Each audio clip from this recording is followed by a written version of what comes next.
Polycrisis. Time to put an end to this capitalist madness. This system is unable to escape from its own absurd contradictions. In particular, the insanity of deepening poverty in the midst of ever-accumulating wealth. Unable to explain the snowballing effect of the overproduction crisis, the economic gurus of the system have to create new words for old phenomena. Unable to explain the snowballing effect of the overproduction crisis, the economic gurus of the system have to create new words for old phenomena, and to explain the same old problems of the capitalist system as though they had just developed from recent events. The seriousness of the crisis facing the economies of the capitalist world was recently set out by the Financial Times in the following words. Polycrisis. This was the description Jean-Claude Juncker gave the nexus of challenges facing the European Union in 2016, when he was European Commission President.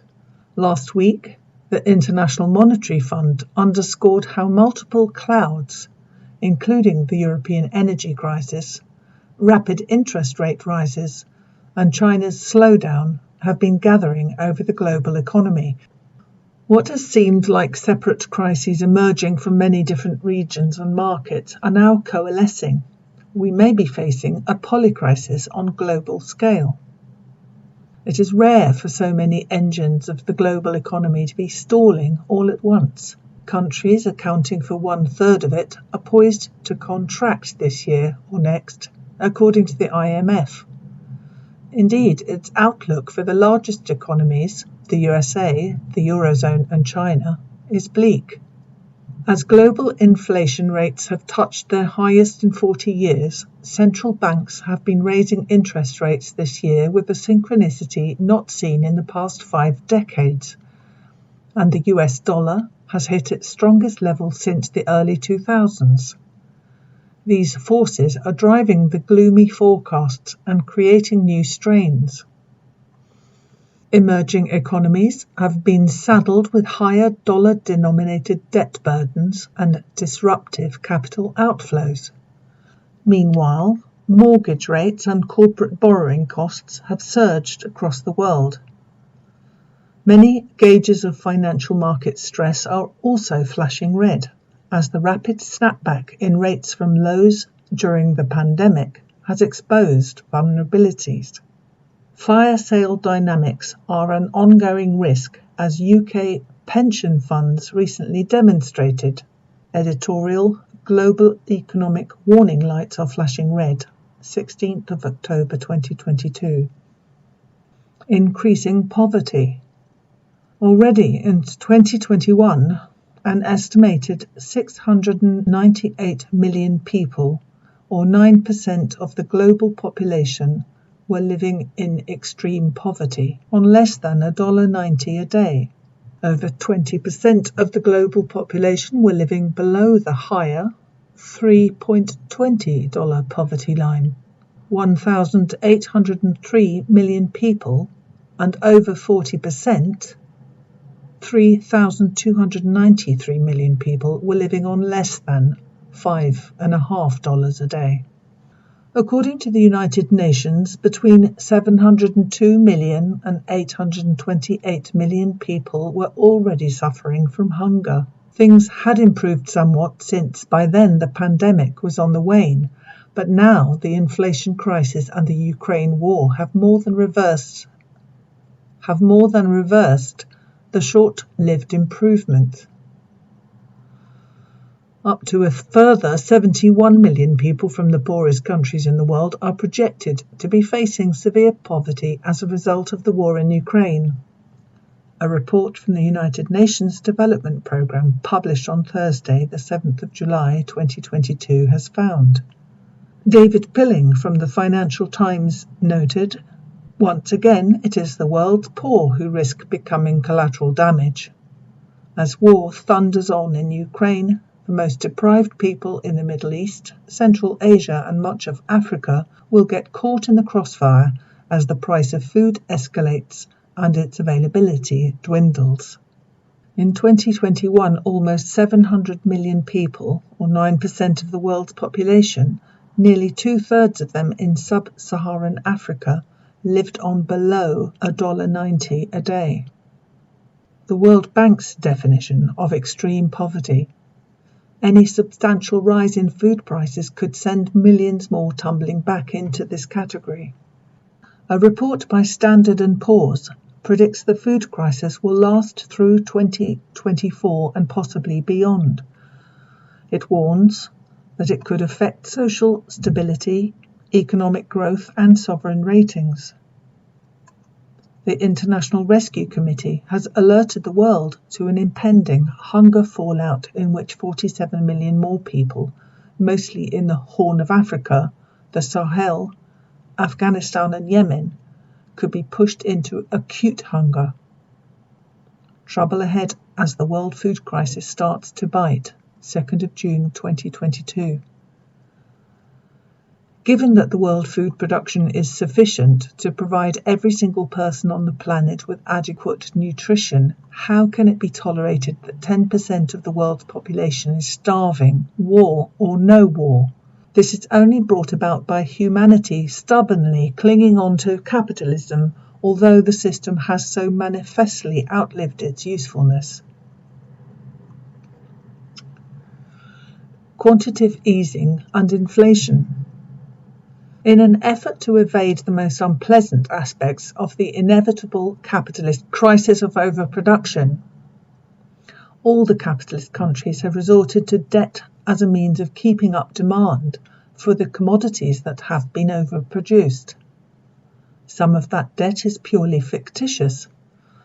Money printing by imperialist banks that inevitably devalues the currency in circulation so that its overall, i.e. taken together, purchasing power remains unaltered, albeit that an illusion has been created that there is more of it.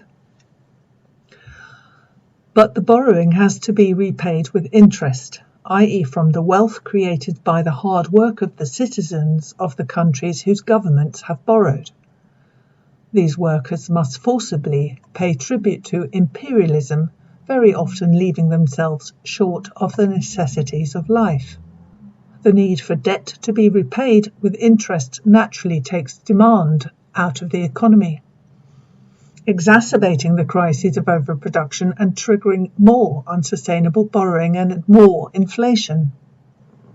In the current situation, monetary inflation caused by excess money printing is compounded by price inflation caused by a shortage of certain commodities in relation to demand.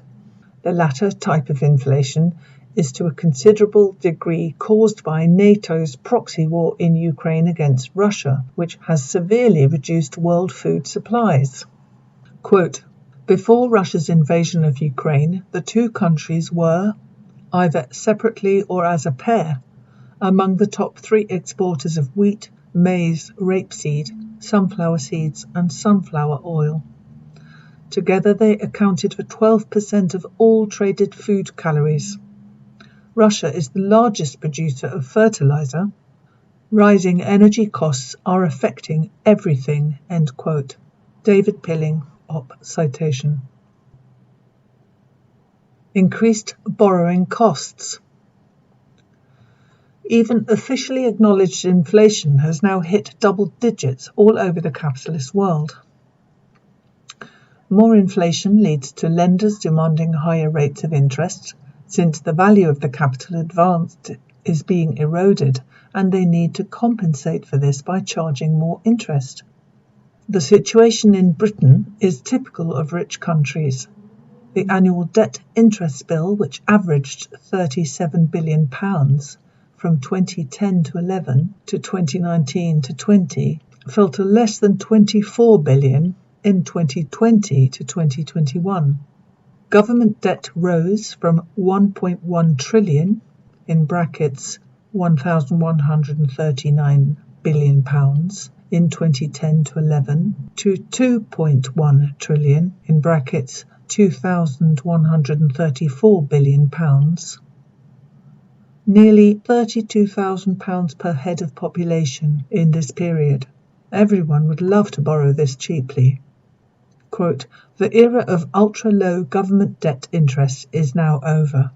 The debt is now almost £2.4 trillion in brackets £2,388 billion, nearly £36,000 per head of the population, and the cost of servicing it is rising." In June alone, the debt interest bill reached a record £19.7 billion, nearly £300 per head of population, or £1,200 for a family of four, not far short of the annual total for 2020 to 21. End quote. From cheap government debt was a hoot. Now brace yourself for the scary bill, by David Smith, The Times, 23rd of August 2022. The inflation rate in many countries such as the Czech Republic, 18%, Hungary, 20.1%, Poland, 17.2%, Turkey, 83.45%, Ethiopia, 30.7%, Ghana, 37.2%, Pakistan, 20.3%, Sri Lanka, 69.8%, Nigeria, 20.8%, and Argentina, 83%, to name but a few, or even worse, since lenders also factor into the interest rates they charge their assessment of the country's ability to pay, with those that are the poorest having to pay the highest rates of interest.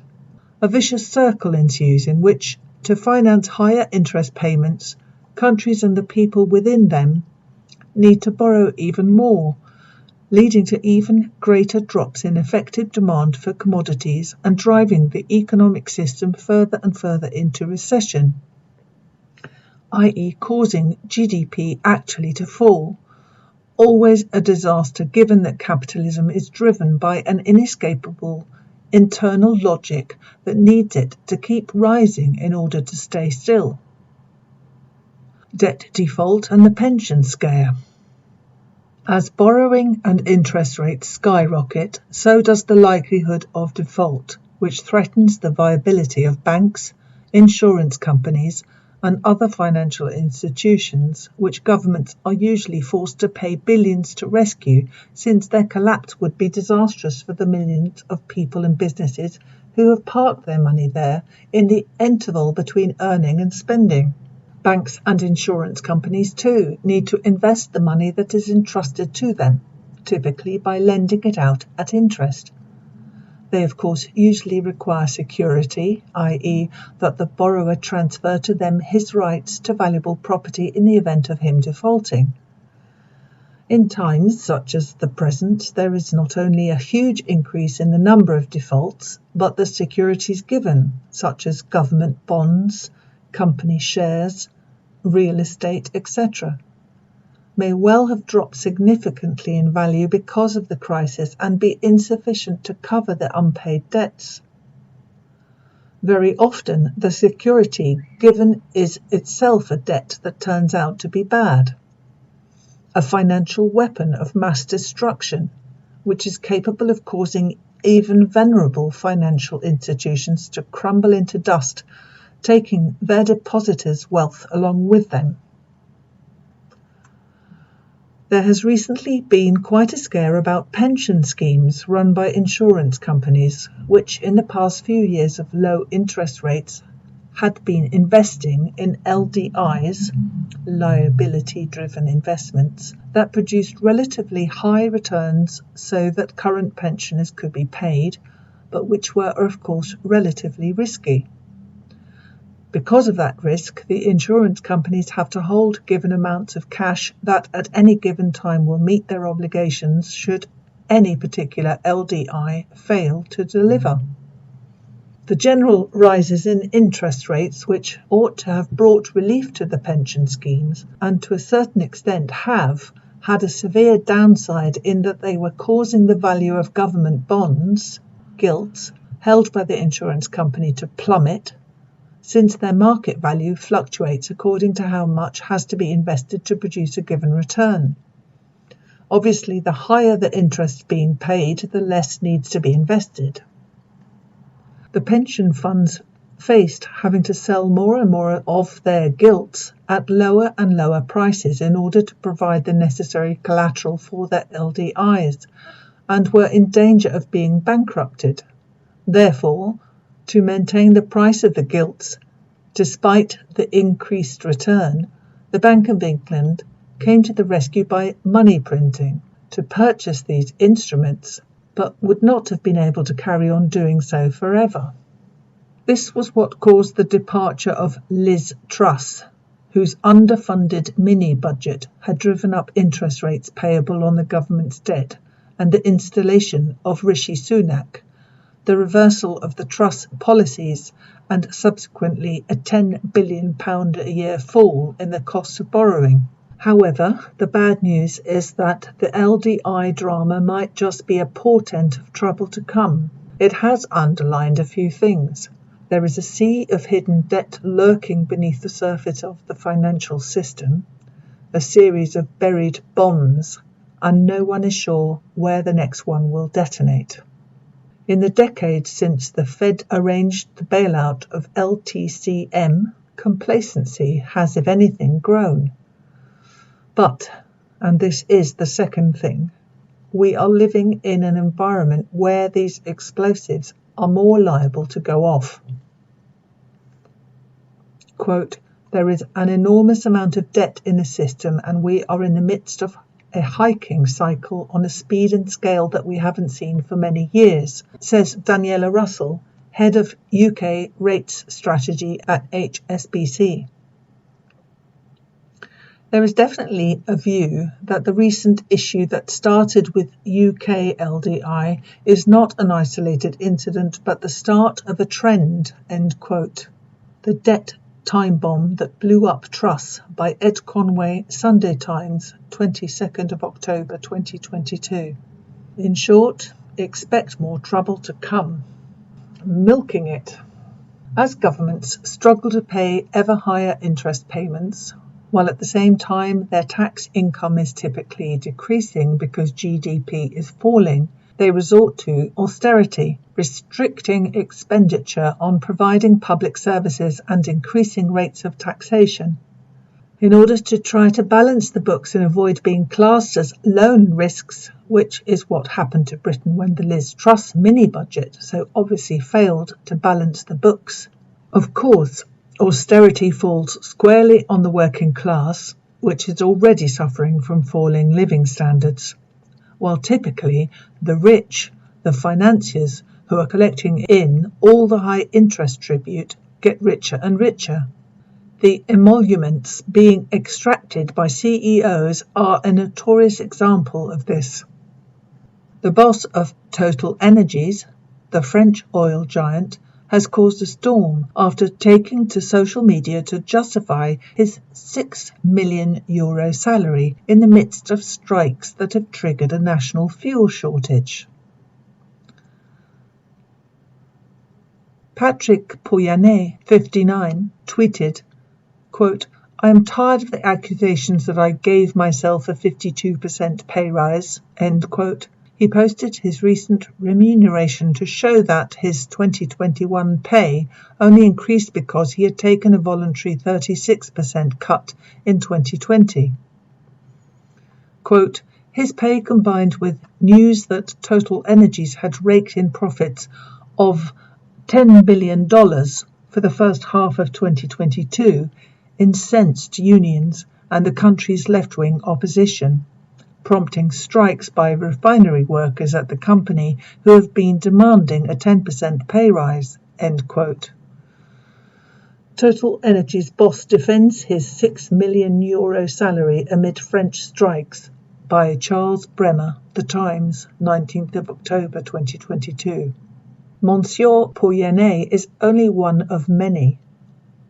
Bosses of the FTSE 100 companies are set to face growing calls for pay restraint amid the cost of living crisis after it emerged that the median package handed to the heads of Britain's biggest companies jumped to £3.41 million last year. Average pay of FTSE 100 bosses rises to nearly £3.5 million. By Emma Powell and Ben Martin, The Times, 22nd of August 2022. The most egregious example is set by Britain's water companies.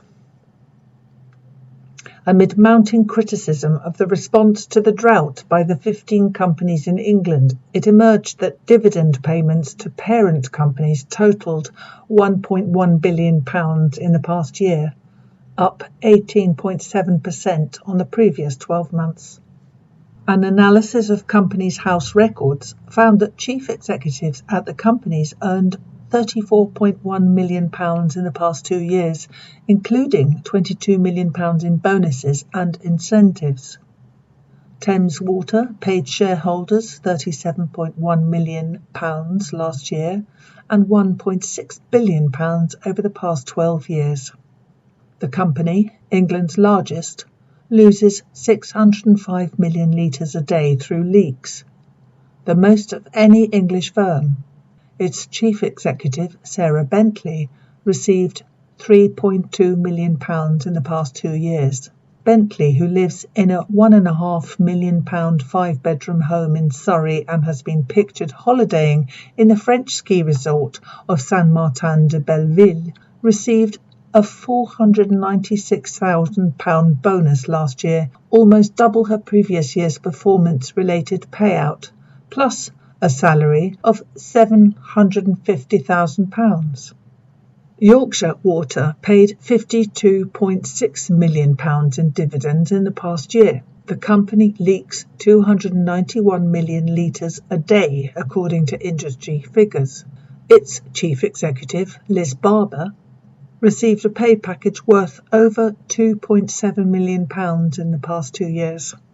United Utilities, which serves North West England, paid £296 million in dividends in the past year, the most paid by any water company. The company, which has paid almost £3.1 billion in dividends since 2010, the highest amount in that period, leaks 413 million litres of water a day. Severn Trent Water, which serves the Midlands, paid about £254.5 million in dividends in the past year. The company, which has paid £2.5 billion in dividends in the past 12 years, leaked the second largest amount of water of any English water company, with a 3-year average of 446 million litres a day. Quote, Liv Garfield, its chief executive, has earned almost £7 million since 2020, making her the highest paid executive in England's water industry, end quote. Water companies pay £1 billion dividends as the taps run dry, by Ali Mitib, The Times, 13th of August 2022. In fact, this news caused so much scandal that the regular Ofwat is currently engaged in forcing shareholders to put substantial amounts of money back into these companies if they want to retain their franchises. No solution within capitalism. Imperialism seeks to survive by extending its domination over the globe, leading to war, financed by yet more borrowing, again exacerbating the crisis, while redoubling the misery faced by the masses. And what do we do about it? The financier bandits who collect up all the tribute from the starving people and increase their wealth exponentially while standards of living of ordinary people are plummeting all around them, make sure that the population at large is provided with no end of distractions, preventing it from striking the necessary blows in the necessary direction. Religion, navel-gazing, identity politics, racism, etc. are all too familiar methods of crowd control. An unremitting dose of anti-communist propaganda completes the picture. This is the chaos faced by governments in all parts of the capitalist world, as the Financial Times pointed out. The multiple and mutually reinforcing shocks have left policymakers with a difficult balancing act. For governments, efforts to boost growth and support households and businesses need to avoid pouring further fuel on the inflationary fire and raising debt burdens, which have already been pushed up by the pandemic, particularly as borrowing costs are now rising. The more interest rates rise, the greater the risks of a housing market crash and further financial market strains. Yet for central bankers, not tightening monetary policy enough may embed high inflation. Heads of those governments, be they presidents, prime ministers, or army generals, are elected or appointed by the billionaire bourgeoisie with the remit of sorting out the mess. But of course they can't. The problem is that it is the system that is unworkable and will remain so whether the person in charge of government is competent or a total moron. Therefore, the skills required of such a person are the skills of the snake oil merchant. Skills in manipulating markets through well-placed rumours or empty promises and making them believed. These are skills that Rishi Sunak has in abundance and which in their day made him a hedge fund billionaire, but which his Yorkshire Lass predecessor completely lacked. As Ambrose Evans Pritchard tactfully put it, quote, "We are heading into months of economic trauma. It is much easier to navigate these dangers under a leader schooled at Goldman Sachs with a feel for investor psychology and the rhythms of the world market," end quote. Sunak is the providential Prime Minister for the immediate task at hand. The Telegraph, Economic Intelligence, 25th of October 2022. Sheer madness. It took the Bank of England Monetary Policy Committee to give the final twist to the lunacy of the capitalist economy. The Monetary Policy Committee has acknowledged that the greatest risk to Britain's economic outlook lies in the tightness of the labour market. There are 1.3 million unfilled vacancies at present, and unemployment is just 3.8% below the bank's own assessment of effective full employment. That has given workers considerable bargaining power. The bank thinks it will take a sharp rise in unemployment to 6.25% next year to bring inflation back below the target of 2%. Yet, according to the bank, the rise in interest rates before the 4th of August 2022 had already added £80 a month to the mortgage interest payments of a family with a mortgage balance of £140,000 and a remaining term of 17 years. That would rise to £200 a month if rates rise to 3%. That is on top of the rise in energy prices, which are expected to hit £3,500 a year for the typical household when the new cap is introduced in October, up from just under £2,000 in April. Quote, "The result is the steepest decline in living standards on record, with household disposable income forecast to fall by 3.7% over the next 2 years." End quote. Editorial, The Times view on the Bank of England's warning shock therapy, 5th of August 2022. What sort of a system is it that it is threatened by low unemployment even while the purchasing power of wages is falling rapidly? Which posits that it's not enough to have dirt cheap workers but actually wants fewer of them? Surely there can be no more poignant sign of the dysfunctionality of this rotten system. Of course, capitalist crises have always played themselves out to be followed by a period of relative boom. A government leader who is in position at the right time will invariably be given the credit for his or her economic genius when the economy, of its own accord, picks up again after a period of recessionary devastation. Unfortunately, as things stand at present, This is unlikely to happen until after the world has been plunged into more famine and more war, and the planet has suffered even greater damage than it has up to now. It is quite probable that a devastating Third World War stands between us and an economic recovery which,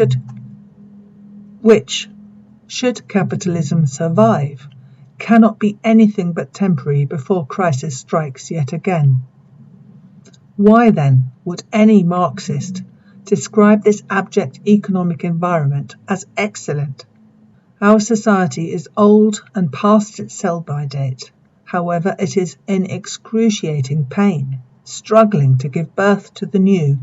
The new proletarian society will implement a planned economy driven not by lust for profit, but by the requirement to meet people's needs, be they material, cultural, or intellectual. The turmoil is showing that the old society is failing in strength, creating greater and greater possibilities for its replacement.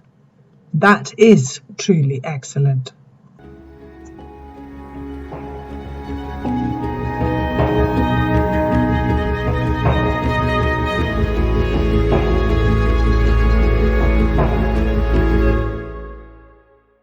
Thanks for listening to Proletarian Radio. We aim to bring you the best Marxist analysis on current affairs, revolutionary history, and theory. Do like, comment, subscribe, and share our content to help us reach the widest possible audience. We are a small organization with limited resources, and we need workers' support if we are to grow and fulfill our mission. If you are able to make a one-off or regular donation, no matter how small, please visit our website at thecommunists.org and register as a supporter.